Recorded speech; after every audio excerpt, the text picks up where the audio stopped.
우리가 알지만 안 하는 것들 있죠. 해야 되는 줄 알면서도 이제 안 하는 거죠. 우리 아이들을 보면 공부를 해야 되는 것을 알죠. 그런데 안 하죠. 우리도요. 운동해야 된다는 걸 알죠. 그런데 안 하죠.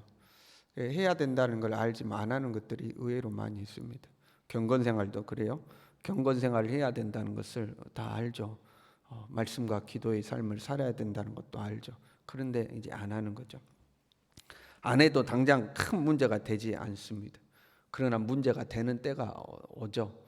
공부를 안 해도 당장에는 크게 문제가 안 되죠. 그러나 그것이 우리의 인생에 문제를 일으킬 때가 있죠. 우리가 학교 다닐 때는 학교에서 매를 때렸잖아요. 그래서 숙제를 내주면 집에서 숙제 안 하고 놀 때는 좋죠. 그런데 다음날 학교 가면 이제 그 수업 시간이 매 맞잖아요. 그러니까 우리 때는 깜지를 많이 내죠. 여러분도 그랬죠. 그 연습장에다 깜지 써오라고 그러잖아요. 그럼 집에서는 뒷다 놀고 학교 가면 아침에 볼펜 2자루 3자루 붙여가지고 막 깜지를 이렇게 썼잖아요. 안 그러면 맞으니까 매 맞을 때가 가까이 온다는 걸 아니까. 근데 지금은 매를 안 때리니까 숙제를 안 해가도 아무 문제가 없습니다. 그러니까 방심하고 있죠. 그러나 그게 언젠가 우리 인생의 부메랑이 되어서 이제 돌아오는 거죠. 우리는 우리의 삶을 어떻게 살아야 하는지를 압니다.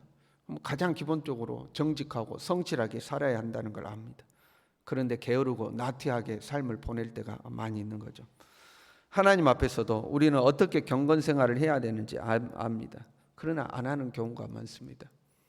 이러한 일들이 우리의 삶에 어떤 결과를 가지고 올지, 어떤 결론에 도달하게 될지 우리는 아직은 모르는 거죠.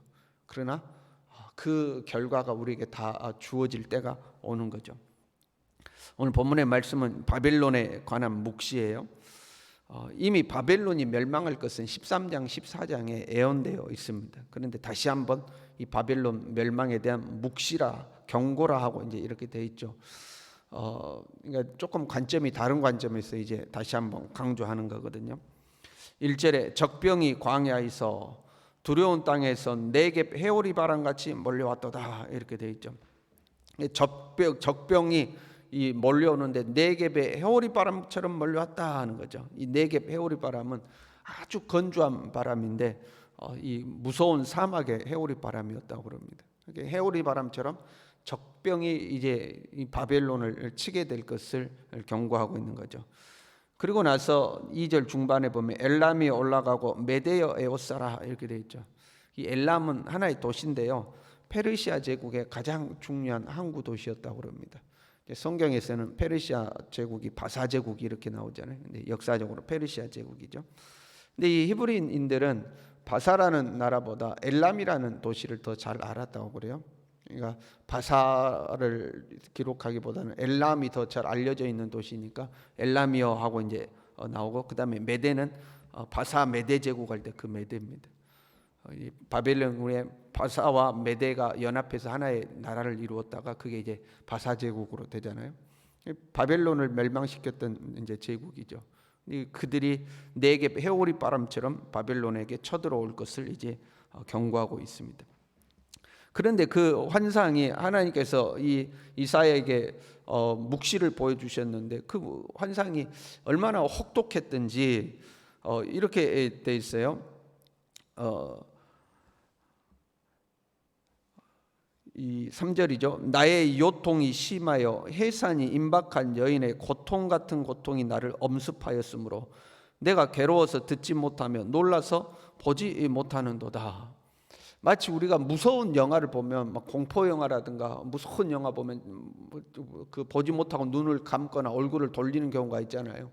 그것처럼 지금 하나님께서 보여주신 이 바벨론의 멸망의 장면이 얼마나 무서웠던지, 마치 해산하는 여인이 배가 아프듯이 너무 무서워서 내가 배가 아플 정도로 요통이 있을 정도로 너무 무서운 장면이었다 하는 거죠. 그렇게 심각하게 바벨론이 멸망할 것을 지금 경고하고 있습니다.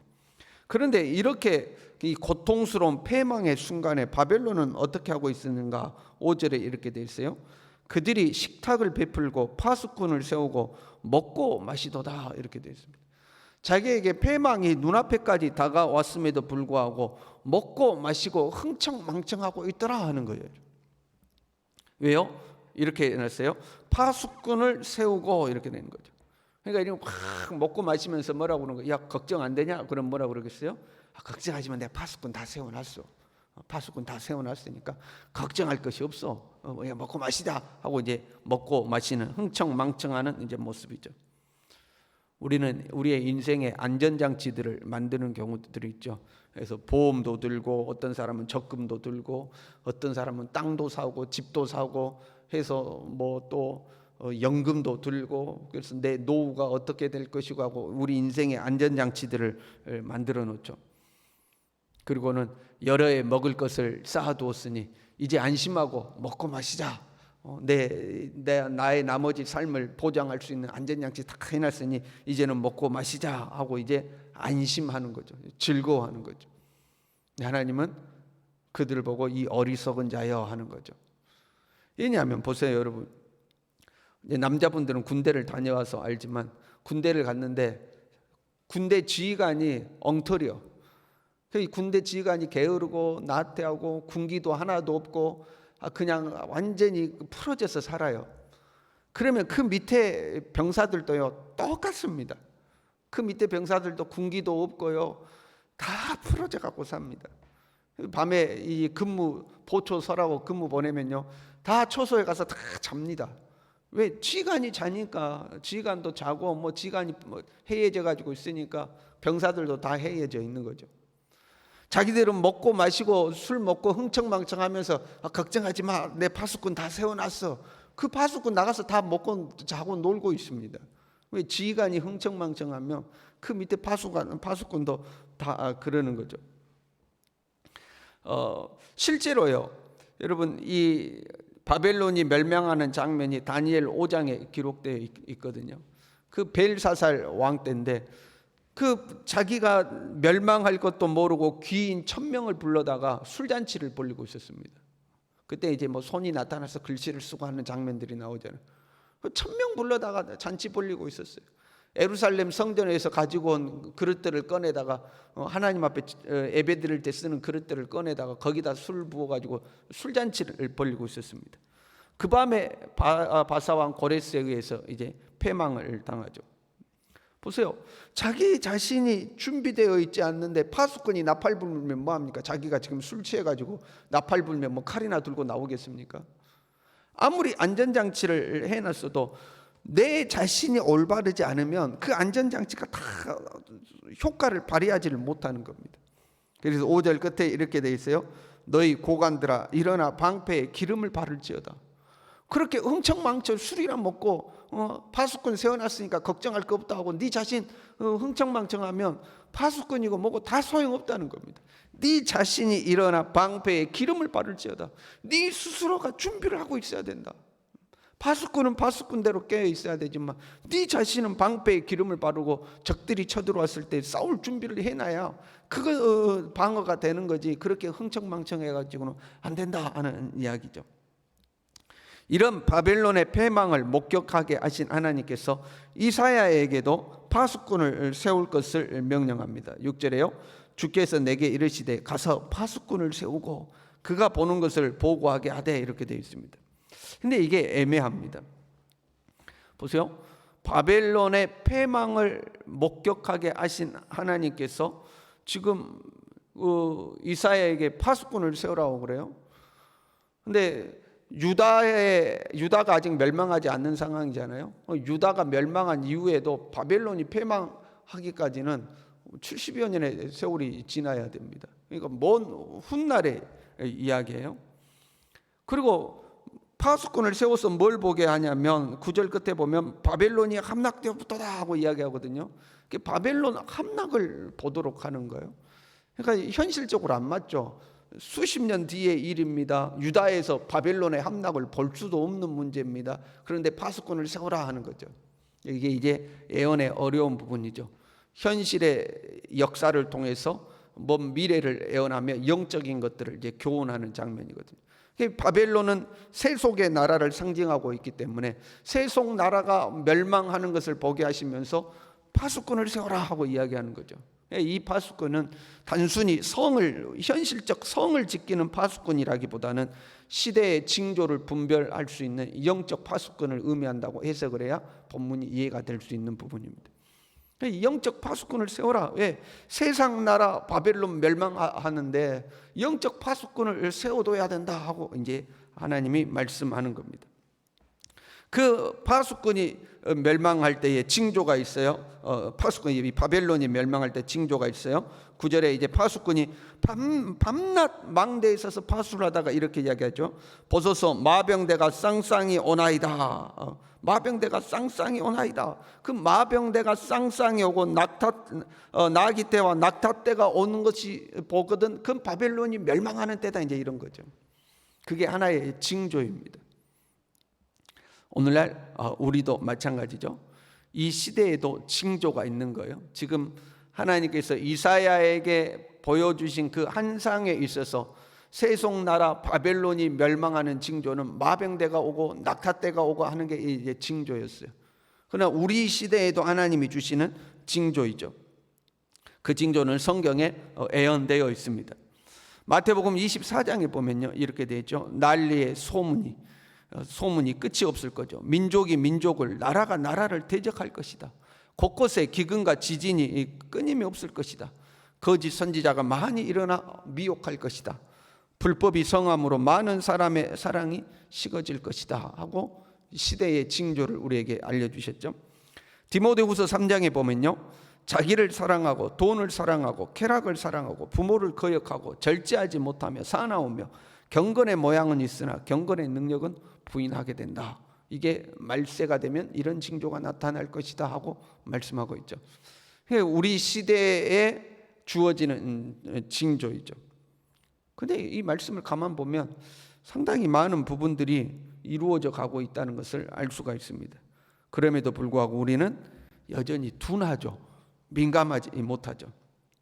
왜냐면요, 마태복음 24장에 보면 그런 종말의 시대에 대한 징조가 쭉 기록되어 있는데 그 환란의 때가 노아의 때와 같을 것이다 하고 기록하고 있죠. 홍수가 시작되어서 방주의 문이 닫히기까지 사람들이 여전히 먹고 마시고 장가들고 시집가고 홍수가 나와서 다 멸망당하기까지 깨닫지 못하였다 하고 이제 기록하고 있습니다. 그러니까 영적 파수꾼을 세워서 파수하지 않으면 시대의 흐름과 영적 흐름을 읽어내고 거기에서부터 우리 자신을 지켜내도록 파수하는 영적 파수꾼을 세우지 아니하면 바벨론이 마치 멸망하기 직전까지 먹고 마시고 흥청망청했던 것처럼 우리도 그 세속의 나라와 똑같이 흥청망청 살다가 하나님의 때가 갑자기 우리에게 다가오는 거죠. 우리도 영적으로 민감하게 깨어 있어야 하는 거죠. 지금 바벨론에 대해서 거듭해서 강조해서 하나님께서 묵시를 보여주시고 예언하도록 하는 것은 이 바벨론이 세상 나라를 상징하고 있기 때문이죠. 그리고 한편으로는요, 유다가 애굽을 의지했잖아요. 애굽이 아수르로부터 우리를 지켜주겠지 하고 이제 애굽을 의지합니다. 그런데 애굽이 아수르에 의해서 패망하거든요. 그 아수르가 애굽을 멸망시킬 때쯤 바벨론이 신흥 강국으로 막 떠오르고 있던 때입니다. 유다 사람들이 누구를 이제 의지하냐면, 야, 애굽도 망했고 저 바벨론을 의지하자. 바벨론과 손을 잡으면 바벨론이 아수르를 물리쳐 줄 것이다 하고 바벨론을 의지하기 시작합니다. 그때에 이 아수르가 바벨론을 2번이나 공격해가지고 아주 대패시키는 역사적 사건이 있습니다. 물론 이제 나중에는 바벨론이 결국 아수르를 이기게 되지만 이 아수르가 바벨론을 2번이나 물리칩니다. 그러니까 하나님은 지금 이 이스라엘 백성들에게 너희들이 의지하는 애굽 멸망했지. 그런데 너희들 지금 또 바벨론 의지하려고 그러지. 그 바벨론 멸망한다는 거예요. 너희들 지금 세상에 힘 있어 보이지. 세상에 능력 있어 보이지. 그래서 자꾸 세상 의지하려고 그러지. 그 세상 나라는 결국 멸망하게 된다. 그러니까 세상 의지하지 말고 하나님 의지해야 된다 하는 것을 거듭거듭 강조해서 이야기하고 있는 겁니다. 우리가 영적으로 깨어 있어야 할 줄로 믿습니다. 깨어 있어야 돼요. 깨어 있어야 한다는 걸 알지만 그냥 그 실천에 옮기지 않으면 결국 바벨론처럼 되는 거예요. 깨어 있어야 됩니다. 깨어서 자꾸 세속이 우리에게 밀려 들어오는 것을 막아내도록 영적 파수꾼을 우리 스스로가 세워야 하는 겁니다. 세속이 우리에게 밀려 들어오는 거죠. 그걸 잘 분별하고 막아내야 합니다. 그러기 위해서 우리가 경건의 방패에 기름칠을 해야 되겠죠. 고관되어 일어나 방패에 기름을 바를지어다 했잖아요. 우리가 경건의 방패에 기름을 발라야 합니다. 기도에 기름을 바르고 말씀에 기름을 발라서 우리 스스로가 하나님 앞에 깨어 있어야 되겠죠. 세속이 우리를 침범하지 못하도록 우리를 지켜야 하겠죠. 가정과 교회를 지켜야 하겠죠. 주님이 오시는 그때를 바라보면서 항상 깨어서 영적으로 민감하게 살아가는 저와 여러분 될 수 있기를 바랍니다. 기도하겠습니다.